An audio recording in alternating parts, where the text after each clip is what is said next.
Welcome to Mission Evolution Radio Show with Gwilda Wiyaka, bringing together today's leading experts to uncover ever-deepening spiritual truths and the latest scientific developments in support of the evolution of humankind. For more information on Mission Evolution Radio with Gwilda Wiyaka, visit www.missionevolution.org. And now, here's the host of Mission Evolution, Miss Gwilda Wiyaka. Fine. We may have had a tough childhood, but that was years ago, and now we're adults. We can just put it behind us and go on, right? Maybe not so much. Whether we realize it or not, unprocessed childhood trauma can compromise the rest of our lives. How do we heal it? Mission Evolution Radio TV show is coming to you on the X Zone Broadcast Network, www.xzbn.net, divisions of Relmar McConnell Media Company, with studios and corporate offices in St. Catharines, Ontario, Canada. With us this hour to discover hidden atrocities, the lingering trauma of childhood abuse, is Kaytee GILLIS. Kaytee is a psychotherapist and author with a passion for working with survivors of relationship and family trauma. Her work focuses on assisting survivors of domestic violence and family trauma. She's published 3 books, all on the topic of traumatic relationships or families. Her latest book is Breaking the Cycle: The 6 Stages of Healing from Childhood Family Trauma. Her website, KayteeLynn-GILLIS-LCSW.com. Kaytee, thanks so much for joining us on Mission Evolution. Hi, thank you so much for having me today. This is a very important topic. Absolutely, it is, and no more than now. I think everybody's so much under stress, and where before, people might be able to, check their behavior. Now it's like people are popping off all over the place. So it's such a good topic. Oh, for sure. Yeah. So what made you decide to focus your practice on relationship trauma? So I am a survivor of family trauma. I am pretty open about that. I am both a survivor of traumatic relationships and family trauma. I think that there is a huge link for some reason. But so when I was going through the beginning of my healing journey, probably about college age-ish, I was really struggling to find a therapist who got it, who understood, the dynamics and the symptoms and the presenting factors and all of that. And so from my struggles and my difficulties trying to find a therapist, I kept saying, one thing the whole time. I kept saying, I want to be a therapist so that way people, who need someone to go to, I want to be that person that they can come to, someone who gets it. Totally understandable. Yeah. You said something interesting, and it's something that I have a curiosity about, is if we have suffered childhood abuse and childhood trauma, do we tend to then re-engage with that in the relationships we choose later in later life? So I always like to give the disclaimer that not every pattern is the same, of course. There are many people who've had abusive or traumatic relationships, interpersonal relationships and romantic relationships who maybe have not had family trauma. And there are people who have had really traumatic childhoods and child trauma within their family, and then they go on to have healthy relationships. So it is definitely not, across the board. However, there is a common link because when we grow up in traumatic environments, we learn to excuse bad behavior. We learn to intellectualize it. We learn to make excuses, and we kind of learn normalize it, yeah, right? yeah, we learn to normalize it. And so then when we go on and we kind of experience it again in romantic relationships or even friendships, it is less likely that people who survived like that are able to have the coping skills and the self-awareness to recognize it as being dangerous. Can also, one thing that I've observed is sometimes it seems like, a person that's had an abusive history will almost like draw the abuse out of a person. So the other person can be in another relationship and not necessarily be abusive, but when they get together, then there's that perfect storm with someone that has learned to just accept abuse as their due, then it bubbles to the surface. Is this a thing? I see that a lot in what I would call, because there's different levels of traumatic relationships. There's different levels of toxic relationships. That's the big word my clients use now is toxic. That the younger crowd uses that word. So there's a big difference between traumatic, toxic, abusive. there are, like in the example of what you're talking about, I would call that, if both people had, really traumatic experiences growing up and a lot of emotional reactivity, a lot of really poor coping skills and lack of self-awareness, like you said, it almost creates this perfect storm of, this mutual toxicity and stuff like that. Absolutely. So let's back up a little bit. And would you mind defining relationship trauma for us? So I know that that is a really broad word. It is, relationship itself is a broad word, and then trauma is a broad word. So I like to kind of describe it almost like an umbrella. So you have an umbrella, and the umbrella is the trauma, or the umbrella is your relationships, and is anything that kind of falls underneath that umbrella. So anything that you would define as being something that sticks with you, something that impacted you, and something that you have been either unable to shake off or unable to work through, whatever it is that happened. And I always want to tell people that trauma is not just about what happened to you, but it's about, did you have any tools to get through it? Did you have the support you needed to get through it? What did you do to get through it? So there's what happened, whether it's a singular what or whether it's many whats. There's what happened, and then there's how did you get through it? Did you get through it? What did that look like for you? And what did you take with you? What did you take with you? What meanings? How did you internalize it? Things like that. And then the other one is what are patterns of domestic violence? So, patterns of domestic violence, that is another thing that's so broad. So things like abuse, you have emotional abuse, we have physical abuse, of course there's sexual abuse, financial abuse, things like that. It is very broad. So if there is a pattern of abuse, pattern of violence that is, um, you know ongoing, and things like that, that's what I would call a pattern of domestic violence. Okay. Can a person be a victim of domestic violence and not recognize it, not even know that Oh that yeah. was the case? Oh yeah, that's actually very common in my experience for people who've had, I think, the more traumatic of a background that they've had. Maybe if they've had a really traumatic childhood, maybe there was a lot of domestic violence in their home. A lot of times clients will say to me, "Oh, I didn't even realize that that was abusive," or "I didn't even realize that that was, traumatic," or "I didn't even realize that that was something that wasn't okay. I didn't realize that." And so they go on to either, repeat those patterns in their own relationships, or just to kind of normalize it in their conversation and in their life, and without even realizing sometimes that, yeah, that was abusive, and that was, really something that impacted you. Well, if you don't recognize it, then you can't heal it or process it very well, can you? Mhm. Absolutely. I mean, recognizing really is the first step, because I find that most people don't really realize, that their background was traumatic until they're able to, um, place it against something else or compare it against something else. So you'll see a lot of young people, like a lot of young kids, and they don't even realize that they're living in such chaos or such dysfunction until they grow up, and maybe they have a partner who has a healthier family, or maybe they have coworkers or colleagues who have, healthier families, and they're able to kind of make those connections and say, that's not what I went through, or that's not normal, and they're able to really make those comparisons. So, what are the signs a person may have been or isn't currently a victim of domestic abuse or family abuse?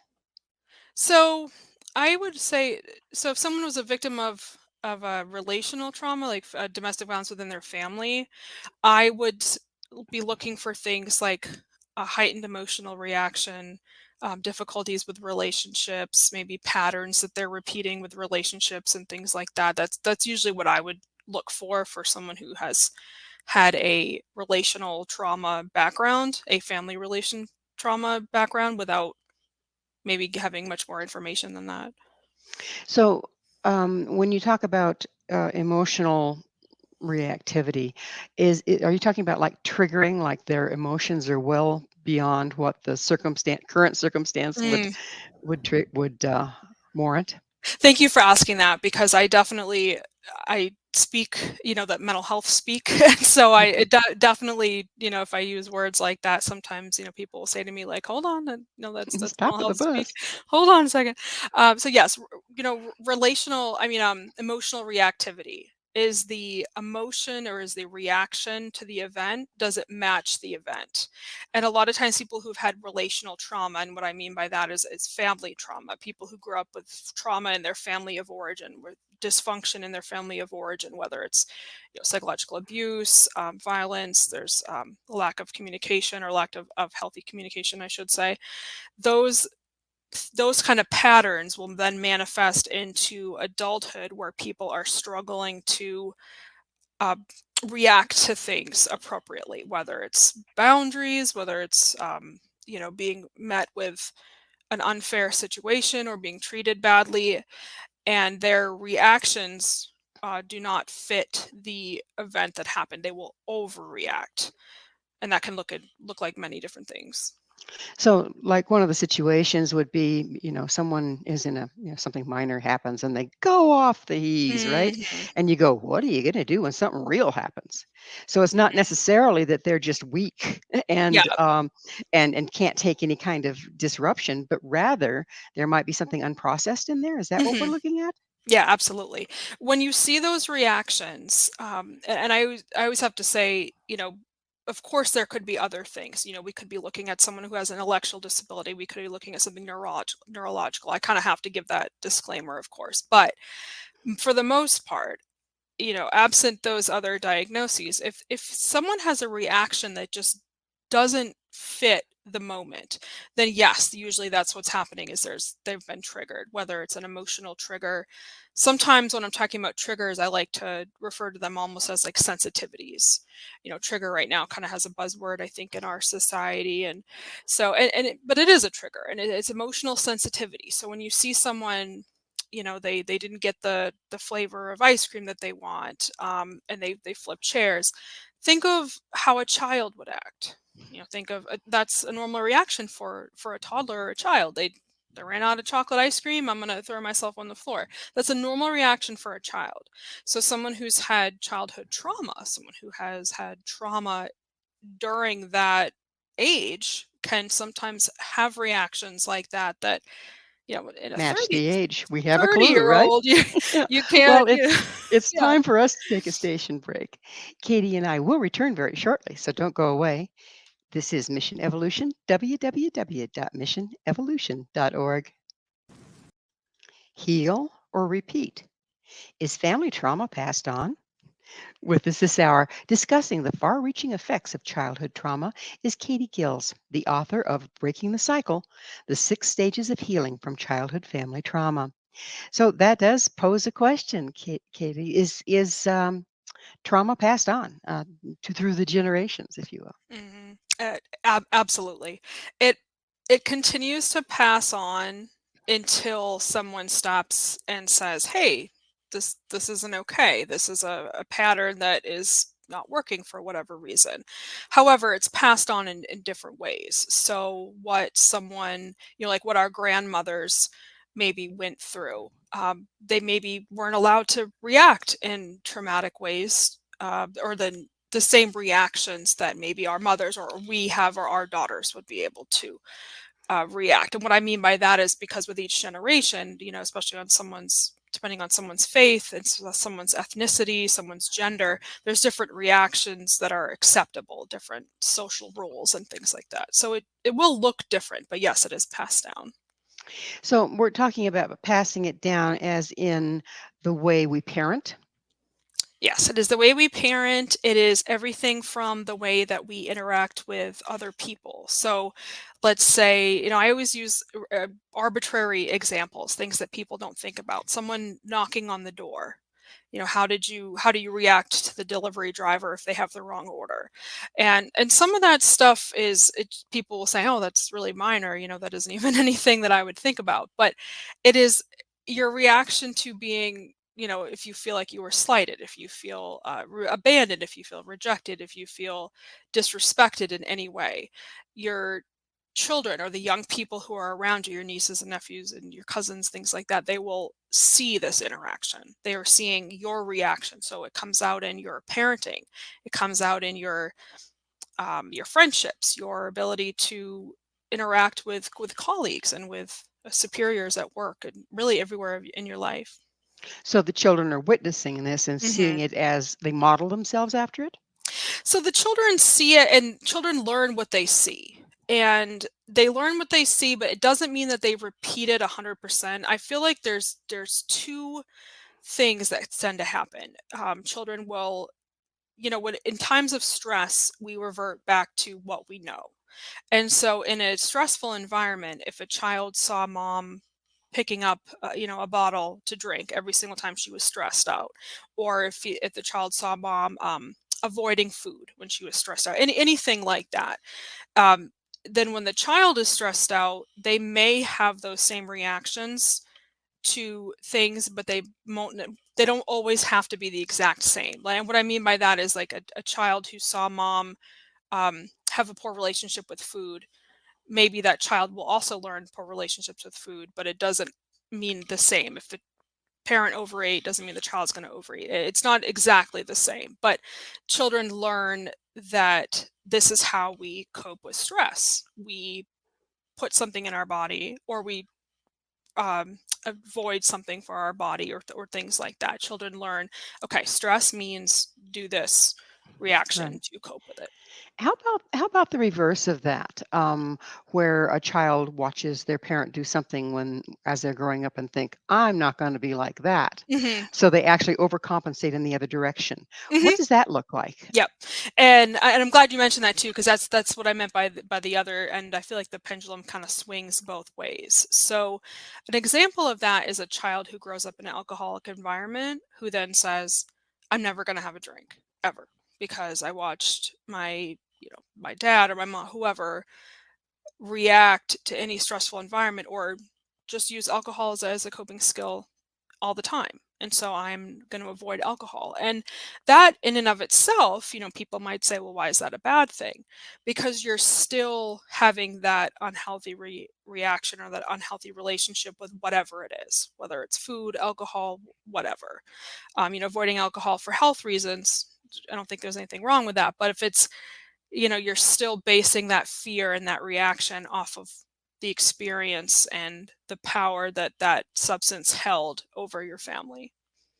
Does that tend to then make people, judgmental against the anybody that does drink versus just, "Oh, this isn't for me"?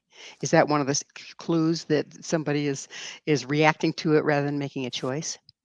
I think it depends on where people are in their healing. In the very beginning, you might have people who are, um, they associate, okay, drinker for me, people who were drinking was scary because when I was a child, people were drinking and then they acted in scary ways. So you might have people do that same, innocent association that a child would have. Drinking is bad.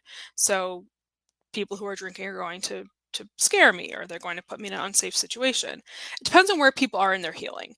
And then there are people who are able to just say, it's not for me, and it really depends on what happened around the substance. How did the child internalize it, or how did the young person internalize it? And how are they using that in their own adulthood? Does it also have to do with how healed they are from the original trauma? It can, because as we know in the mental health community, substances, and when I say substance, I mean anything. We can talk legal stuff, illegal stuff. Food is the biggest substance that I, tend to think of or see, and that's readily available and very legal. Um, Children will then say, okay, I saw this being handled in an unhealthy way. This is what I'm going to. This is how I'm going to react and internalize that. Okay. Mhm. So there's another thing that I've been hearing a lot about lately, talking about epigenetics and actually genetically passing down Mm. trauma. Are you Mm. familiar with that, and what's your take on it? I'm familiar with it. I don't know if I know too much about, I don't have my own studies or anything like that about genetics. I do know that we as humans will pass on, like, let's say that a person is pregnant with a child, and that person is going through stress, that child inside the person is feeling that stress. So I have seen in my practice, and that I have some awareness of. As far as genetics, like through generations, I don't know if I necessarily have a lot of experience with that. Not necessarily in your skill set, right? We'll I talk mean, to. I know it's a thing. I know that there's been books. I think it was Mark, someone who wrote the book. It didn't start with you. That's another one. So, what are some major factors that influence survivors' ability to recognize that their past was unhealthy? Um. So what influences a child's ability to Or an to uh adult to okay. recognize that their past was unhealthy? Because like we were talking about Hmm. normalizing it. What what influences a person to start to Hmm. recognize it? So the biggest things that people tend to see are things like relational patterns. So if you're in a relationship and you tend to repeat the same pattern again and again and again, a lot of times this can happen because you are either in a state of denial. Maybe you have intellectualized the relationship or intellectualized the situation and what it is that's going on. And there's a lot of, things, other factors too that come in, whether someone's culture, whether someone's gender, and things like that. So that's the biggest thing I notice, that people tend to look at patterns. One thing that again I've witnessed is someone, they'll relay some horrific thing like being beaten Hmm. severely with a belt, and then just follow it with, "Yeah, but I was being a little shite. I deserved that." Yeah, that's a perfect example. It's a perfect example of someone who is excusing what happened to them. You'll Okay. see people say, "Oh, well, dad was stressed out or mom was drinking and we didn't know any better." So would that also then make them more vulnerable to passing it on to their children if they haven't recognized the Mhm. fact that it's not okay? Oh, absolutely. And that Mhm. is part of why, is probably the biggest reason why it has been passed on for so long, because only recently are we really starting to even have these conversations about childhood trauma. It was stigmatized a lot. Well, parenting has changed a lot over the years. It Mhm. started with, spare the rod, spoil the child. And then it Yes. went into the, oh, don't you dare disrupt anything. And we end up bringing up a bunch of crazy, Mhm. irresponsible, ungrounded brats, right? Yeah. So, so where's the balance here? I know, and that's why I always say, parenting is the most impossible, hardest, difficult job, because it is one of those things where it's like, what is the right thing to do? And I always want to say that to parents. So I guess part of the question that I didn't really ask very well is, does our perception of abuse shift with the accepted culture's parenting Mhm. practices? Mhm. Oh, absolutely. You mentioned culture. I have clients who are from another country than maybe client B. Client A, client B, and what they consider punishment is different than person B. And it's not necessarily up for me to decide what is, considered punishment versus not, or what is considered acceptable punishment versus not. So sometimes it's easier, for lack of a better word, to almost talk about, what's considered abuse, and then kind of come back from there to what is considered culturally appropriate. But yes, it does shift everything from, the way parenting was done in the 20s, how much we allowed men to be a part of their children's life, to now, and the expectations based on gender, based on family, and all of those things. So it also seems like, if you're living in a culture where everybody accepts a particular punishment, Hmm. is it less traumatic to be punished in that way? it that's a hard one. Because trauma is so much of what we take away from it, and not necessarily, I mean, an example could be someone who's living in a war environment, and everyone else is also in that same environment. It's hard to know what people are going to take away from it, and how it will internalize them, and how they will use that, or how they will internalize that as they move forward. But I would say that if there's a cultural expectation that something is considered okay, maybe it will take them a lot longer to come out of that stage of denial. Understood. Yeah. Understood. Yeah. 'Cause, I grew up in Saudi Arabia. So what was Mhm. punishment for a simple crime there was Yes. way different than what we do here. And that's what had me wondering is if it's normal for the society, is it less traumatic for the individual? Yeah, it's hard to say. I would say that something like an extreme punishment for something that the child sees is going to be traumatic either way. However, how are we, we as a society, we as a world, able to differentiate between the trauma that they saw from witnessing that situation, Right. and what are they allowed to speak of it? Are Mm. they, their gender, their power in society? Well, it's that time again. We're going to have another station break. Katie and I will be right back. So you stay there. This is Mission Evolution, www.missionevolution.org. I don't remember that. With us discussing childhood trauma is Kaylee Gills. Kaylee, very often it's my understanding that people actually don't have any memory. They have big blocks that they don't remember in their childhood. Mhm. Is that related to abuse? Sometimes yes, sometimes no. I always tell clients, don't try to piece together memories that you don't remember, because that can actually be very dangerous, because you can actually create memories. But so sometimes yes, sometimes no. Sometimes there's a neurological element, sometimes it's just how someone's memory developed. So, what do you mean by create memories? I mean, I've heard of it legally, Okay. created memory. That was a big deal 20 years ago.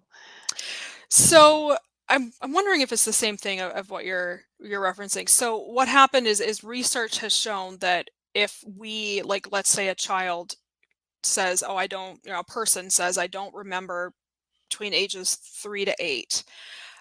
That's a big chunk of time. That's a big difference between, if you don't remember between 3 and 4, that's probably normal. If you don't remember at anything until age 8 or age 10, as a clinician, I I might kind of say, okay, maybe there's some trauma, but I kind of file it just to kind of, see what else might be going on. But what happens is we can actually kind of create something that if we feel like maybe we were physically abused or sexually abused, maybe we can create that or kind of convince ourselves that that is something that happened. And I'm not saying it hasn't. I mean, I would say as a clinician, if there's years of absent memory, I would assess for trauma.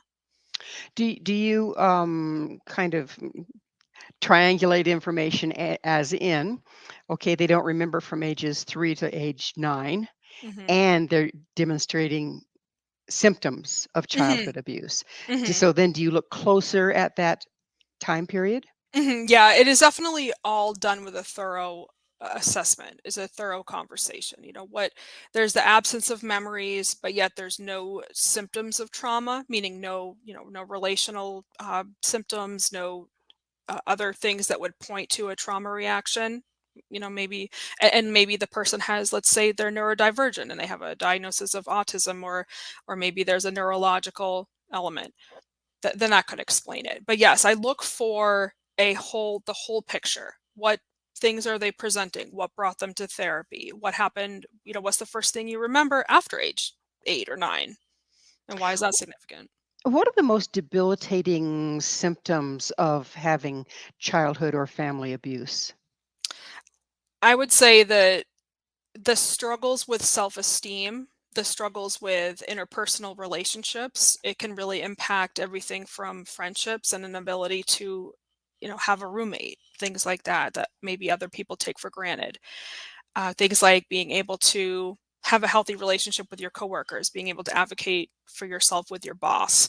It really is those interpersonal connections, the ability to talk to another person in a healthy way and advocate for yourself, and also receive that same feedback from other people without having unhealthy reactions or extreme reactions.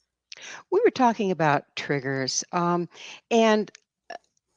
sometimes people, they've dated for years, everything's been beautiful, they get married and, oh, la, la, la, oy vey. Yes. So would that possibly be an example of triggers because all of a sudden now we're mom and pop and or man and wife instead of, Mhm. relationship. So if there was relationship trauma as a child in regards to a married couple, would that be what they were looking at possibly? Usually if it's bringing out some childhood trauma and there was absolutely nothing before, let's say they've been married for 10 years and then all of a sudden there's a trigger, that I don't know if I guess it could happen. I don't know if I see that a lot. Usually what I see is, stuff builds. So you'll see the triggers even during the dating stage, things like that. Um, Life changes will bring on different triggers. So if someone is a parent for the first time, then that will bring on, maybe if they were abused as a child, physically or sexually, then now they have a child, they're going to have triggers, sensitivities to their child being alone with an adult who they don't know. I mean, I think most parents would probably have a problem with that, but there's a difference between being observant and having an extreme emotional reaction to something. So yeah.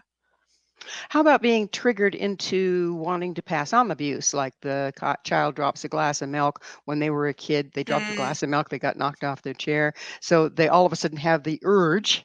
Mhm. Yep. Okay, is that a sign? And then if that is Mhm. a sign and that shows up for you, what do you do? So that I'm so glad you brought that up because that is so common because like I said before, we revert to what we know in times of stress.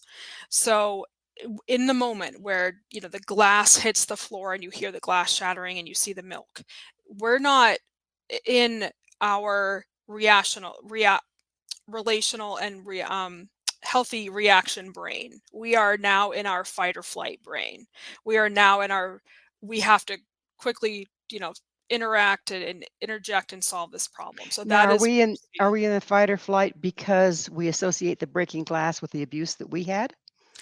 It is sometimes because of that, but it is that extreme reaction to the glass breaking is the feeling of I need to solve this problem really fast. I need to get out of this and often it can be a result of maybe if they broke a glass they were hit or Right. something like Hmm. that. So a lot of times it can be that same, triggering reaction.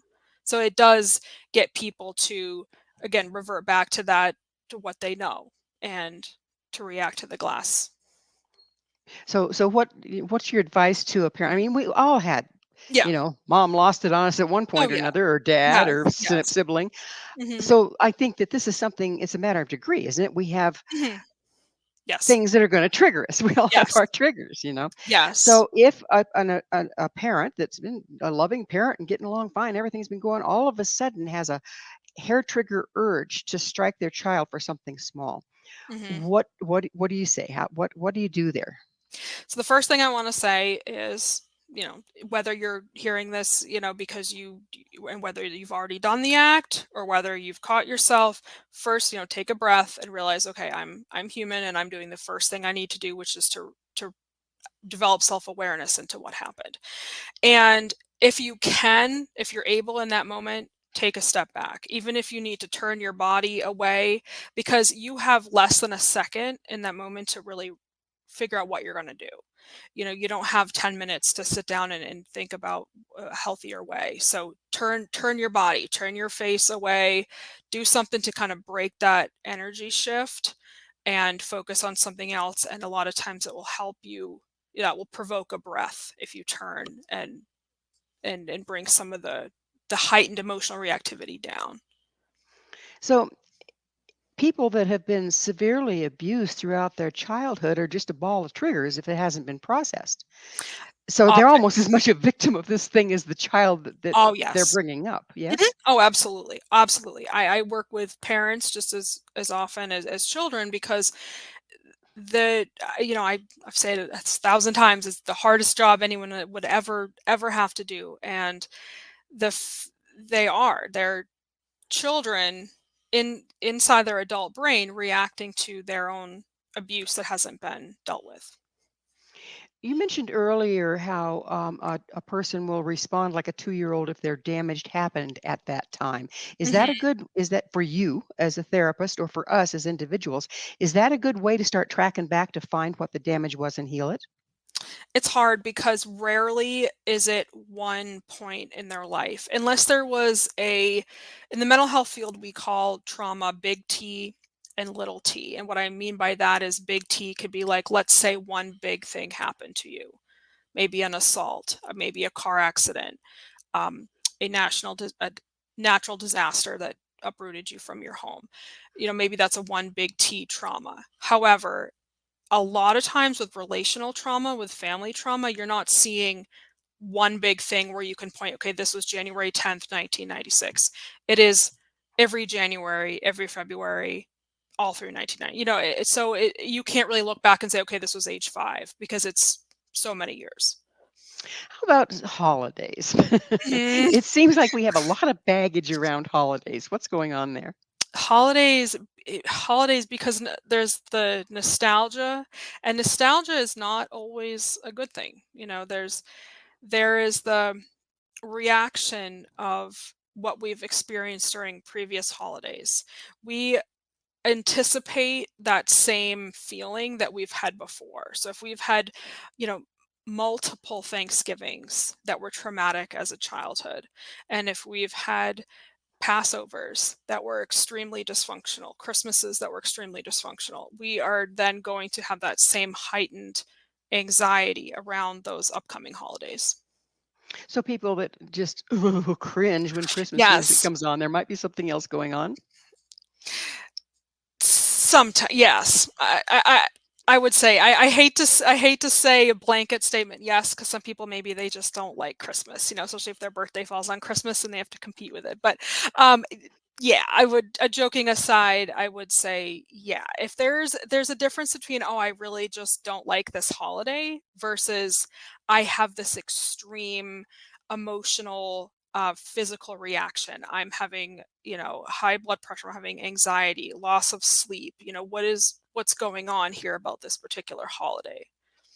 So again, you're measuring degree of response hmm to decide how severe the original problem was.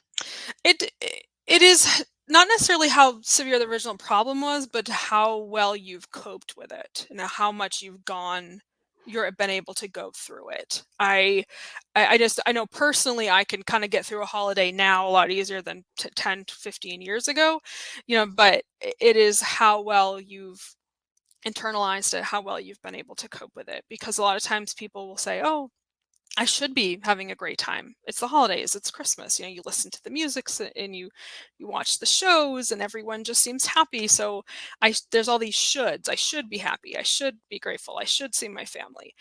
And then there's this rush after, the day after Christmas where everyone's like, "Oh, I shouldn't have gone home. I shouldn't have done this. I knew it." There's a lot of guilt tripping that happens around the holidays that we do to ourselves. Yeah, they can certainly be complex, can't they? Yeah. So it's about that time for us to take another station break. Please stay with us as Katie and I continue to explore the lasting impact of childhood trauma.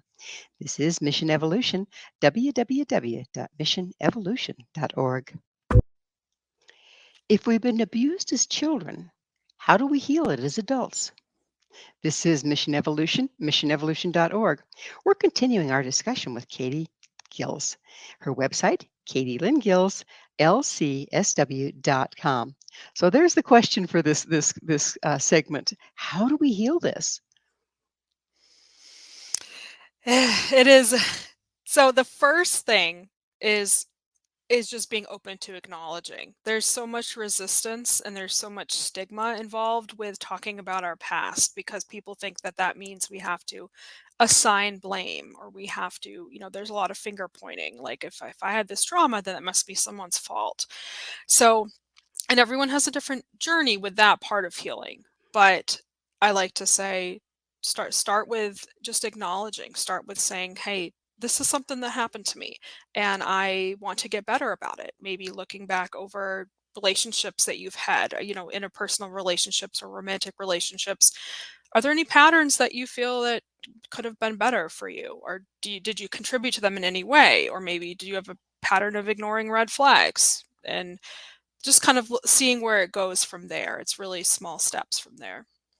So, pattern of ignoring red flags, could it Mhm. also be a pattern of not seeing them in the first place? Yeah, I mean, ignoring could be not seeing them. Ignoring could be, "Oh, I didn't even realize that was a red flag," or ignoring could be, "Well, that's how my dad always treated my mom, or my mom always treated us, and so I didn't know that was abnormal." Or it could be a third thing, "I knew it was abnormal, but I don't know if I necessarily deserve any better, or I don't know if I know how to have a healthy relationship." There's so much fear involved in people who've had relational trauma, people who have gone through dysfunctional and chaotic and abusive families. There's so much fear in having a healthy relationship. There's a fear of maybe people won't like me if they know the real me, because if this is a healthy person and I'm not, and this is our subconscious brain. We don't have these actual conversations with ourselves, but there's a lot of fear of, will I be able to have a healthy relationship? What will that look like for me? It's scary.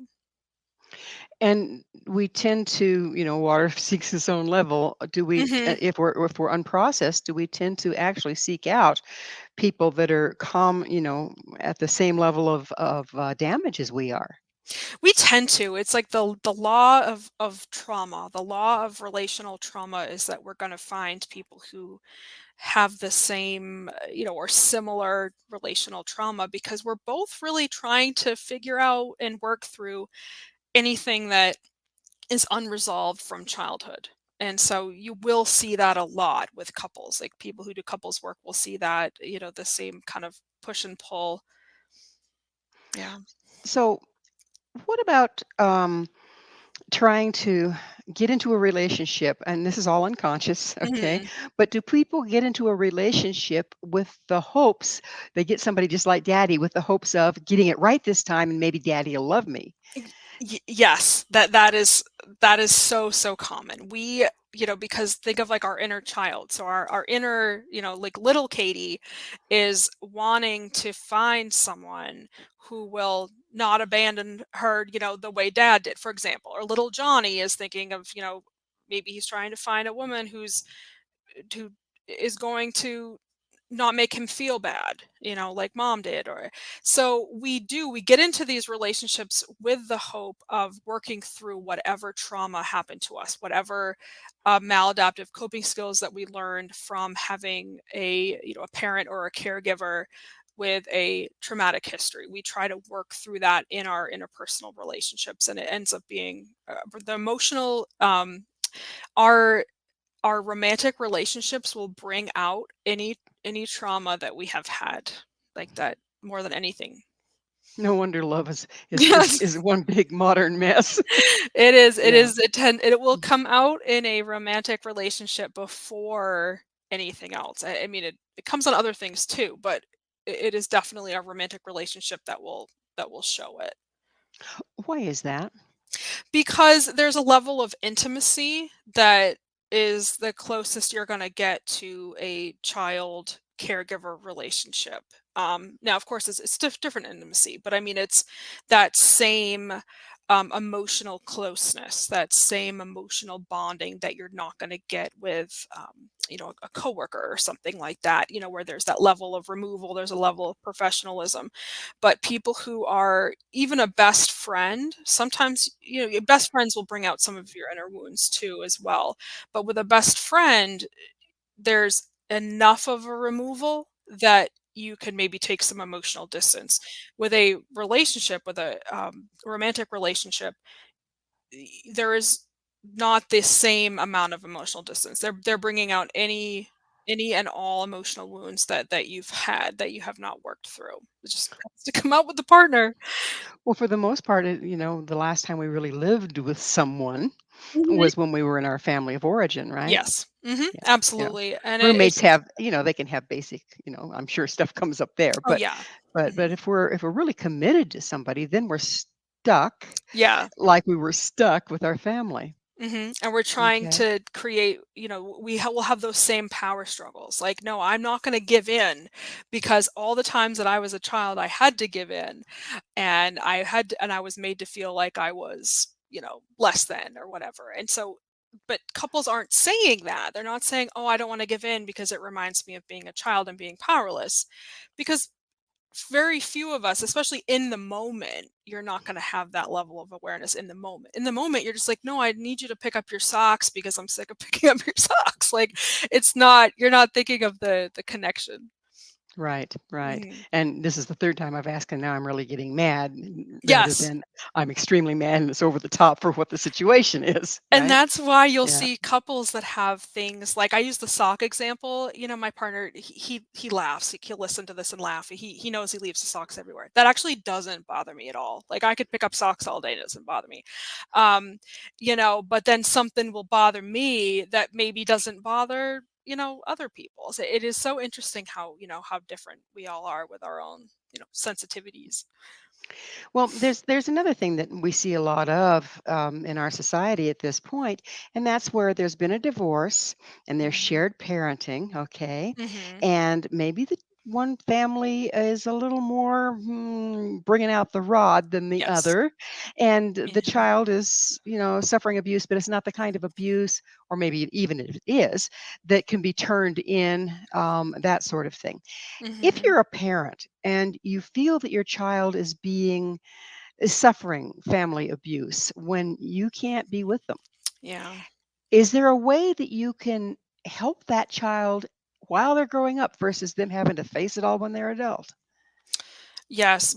Be the healthy parent. And what I mean by that is, you know, focus on being the healthy parent. Focus on being the one who, even if they don't see it now, focus on being the one who they can go to, who maybe isn't gaslighting them, who isn't challenging their reality, who isn't making them feel bad for who they are, what they are, things like that. Focus on being just the healthy sounding board. And sometimes it takes a while for kids to realize, what a healthy, because you don't know what a healthy adult is when you're a kid. You just think back to who was a healthy adult for you. And in the moment, you may not have said, oh, this is a healthy adult. You just knew, okay, I feel safe with this person. I feel like I can talk to them. What advice do you have for parents? Say their child, 9 years old. That's a nice Hmm. middle age, Yeah. and they're complaining about the way they're being treated, and Hmm. from what they're saying, it's not okay. How can we verbalize that in such a way as to not further traumatize them or to give them tools versus um, coming into a fisticuff disagreement Hmm. with our ex? Hmm. So I think it is important to tell children in age appropriate ways what is okay and what is not. The issue we have right now in our family court system, is that this is such a hot button topic because there are so many dueling accusations, with post separation abuse type situations in courts where one person is saying, hey, they're abusing my child, he's abusing my child and I can't get the child away. And then when the person goes in to try to remove, or to try to say, hey, I need this to change, then they're accused of, parental alienation. So it is really hard, and it's really case by case, because if the parent, like in this case, let's say the mother is saying to the child, you're being abused and this is what's happening, I have seen that then turn around, and the opposing counsel tries to, use that as evidence of parental alienation. So it is It's a very mess. it is a mess right now, Yeah, and it it sure is is. extremely. I really want to validate how sad and traumatic and stressful it is, and how I wish I had the answer of, like, this is what to do, because it really is so case by case depending on Yeah, what's going on. I understand. Well, it's a time in the show when I have to ask you, Katie, what's your mission? My mission is to just spread awareness about family trauma and relational trauma, and just how it affects us, without necessarily assigning blame, but just bringing awareness for everyone who needs it. That's a very worthy and much needed mission at this time. Yeah. If we are struggling with Hmm. processing what's happened to us, Mhm. What tools do you have to offer? What tools do you have for people? So I like people to take time and digest things slowly. For example, this segment, you just heard a lot of stuff. We talked about a lot of very serious issues. Take time for yourself. Don't immediately run up and go do the meetings that you have to do, or I mean, maybe you have to do the meetings, but like allow yourself to really acknowledge, hey, that's something that happened. For some people that looks like journaling. For some people that's the last thing they want to do is write it down, but maybe they just spend some time kind of thinking and just validating, hey, this was hard to hear this stuff, and just validating what that can be like, and acknowledge the sensitivity that you might need to pay to yourself as you get through maybe the next few hours or few days, or whenever another thing that comes up that triggers that sensitivity within you. Well, it's been wonderful having you on. Unfortunately, we are out of time in the show. Thank Kaytee, thank you. you so much for sharing your knowledge with us today. Our guest this hour has been Kaytee Gillis, psychotherapist and author of 3 books. Her latest, Breaking the Cycle: The 6 Stages of Healing from Childhood Family Trauma. To find out more about Kaytee and where you can find her books, visit her website, Kaytee Gills lcsw.com. .com. That's Katie Lynn Gills, lcsw.com. This has been Mission Evolution with Gwilda Wiyaka. For more information or to enjoy past archived episodes, visit missionevolution.org.